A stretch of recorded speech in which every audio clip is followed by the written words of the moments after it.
Hi loves, here's a girl Judy Powers. Welcome to the Powers Show. I love you so much. Please subscribe to this channel.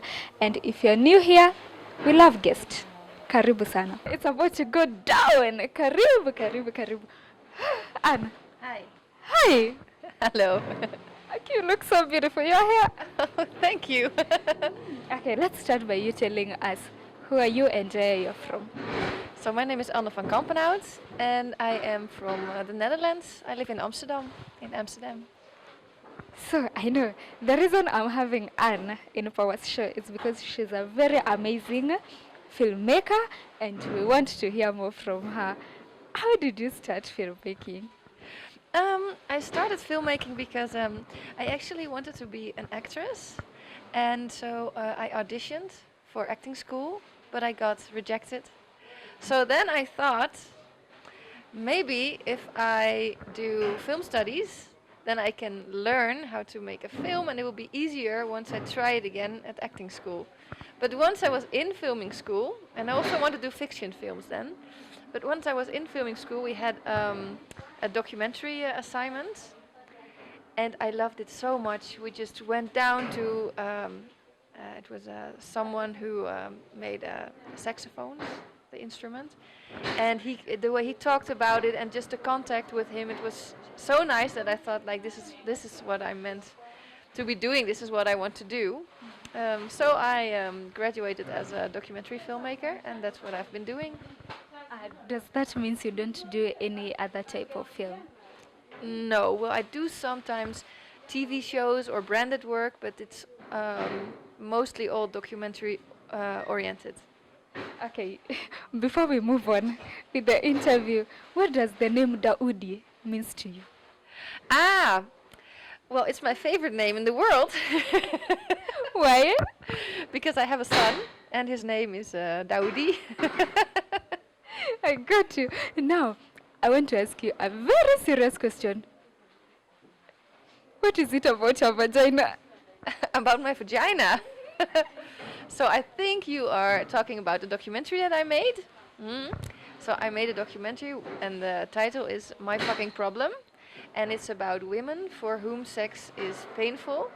And so I was one of them at the time that I made the film. Since giving birth, it has changed. But so I was being having these just pain with penetration sex, and so this was a big issue for me. And I always think that if you are looking for a subject, it's good to find a subject that is close to your heart, something that you are really passionate about, learning more about, and you also feel that the world should know about. So I always felt alone with the problem, but the statistics said that 1 in 10, at least in the Netherlands, experience the same problems. So for 1 in 10, having intercourse, at least penetration sex, is impossible because of physical pains. So I thought that is a lot of girls. I have a lot of friends. I don't know any of them who's experiencing the same problems. And the taboo on the subject makes it worse because you feel that you are alone. So you feel that there's like it's a big step to go to a doctor, for example.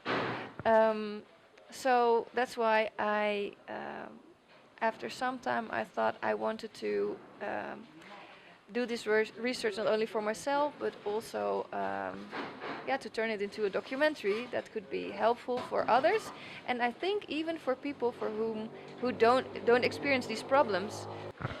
Maybe I can ask before you continue, what is the target age? Well, the target group is like age.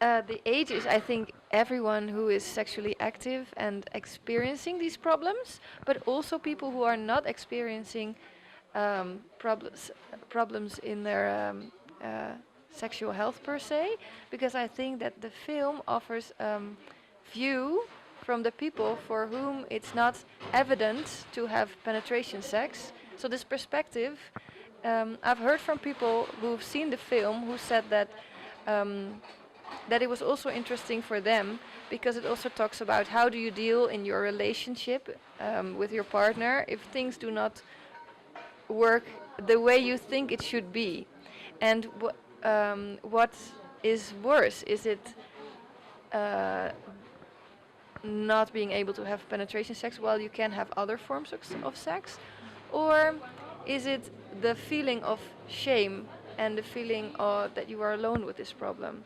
So the taboo sometimes weighs out the actual problem. And how was your husband taking this whole situation? Um, well, I'm asking him in the film, like, if you would have known, would you have signed up for like being with me? And then he says, but if I would have known from the start, would I also have known how nice? Well, that is a bit awkward to say about myself, but he says like how nice you are and the kind of fun things we do together. I mean, you never know. And now, I'm happy to say that after quite some time, now that I have been pregnant, my whole physical situation changed anyway. But there's always something in a relationship you have to go through together, and I imagine there's some really fun parts about me. Yeah. So hi, Daudi. Auntie Judy is greeting you from Kenya. Yeah. Let me ask. You mentioned something to do with the interest of becoming an actress. Does that mean that's what inspired you to maybe pursue a career in filmmaking? I think I like the idea of becoming an actress because we had theater in school, and it was the first time for me to experience the power of telling a story. So that was the first thing that I came to mind. But then when I learned that there's other ways of telling stories, for example through filmmaking, because I was really interested in theater, like on stage. So when I learned about filmmaking, I was like, wow, this is even, for me the stage is also limiting, but now with film you can go anywhere. And I just really love filmmaking.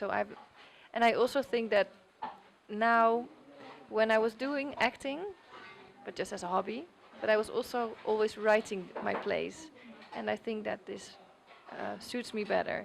Just thinking of the story and how I can tell that story instead of just being. I think the role of director just really fits me. So take us on the process of how you make film, or how do you do the storytelling from the beginning to the end?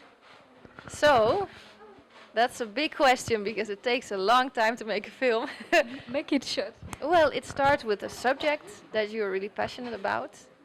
And I start up a lot of films, I must say. And most of them never turn out to be a film because either I don't find the right partners, or somehow I cannot find the right construction to tell a story. But some stories, they just stick with me and I feel so passionate about.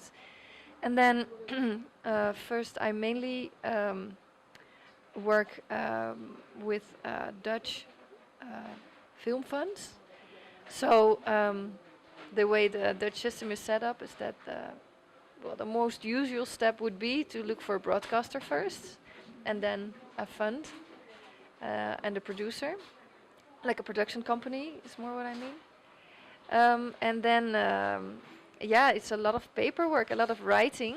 Even though it's a documentary, you don't really know what you're going to be filming, but you have to show that you know what you want to get, and that it's very likely, or that you have thought of ways to be sure that you're going to deliver a film at the end.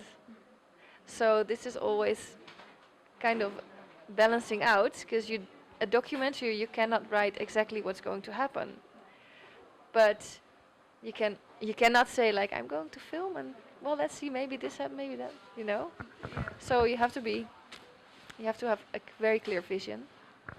So guys, Ebu enda check, by the way, this is my favorite nini documentary she has made. She made it in Kenya, inaitwa Chickens of Kimaru. Yes.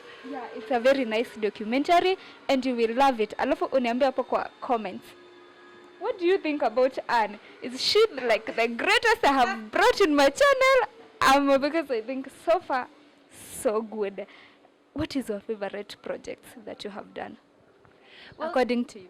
you're mentioning Chicas from Kimaru, and I really, really liked to work on that film because it's together with Eris Kajira, and Kenyan filmmaker.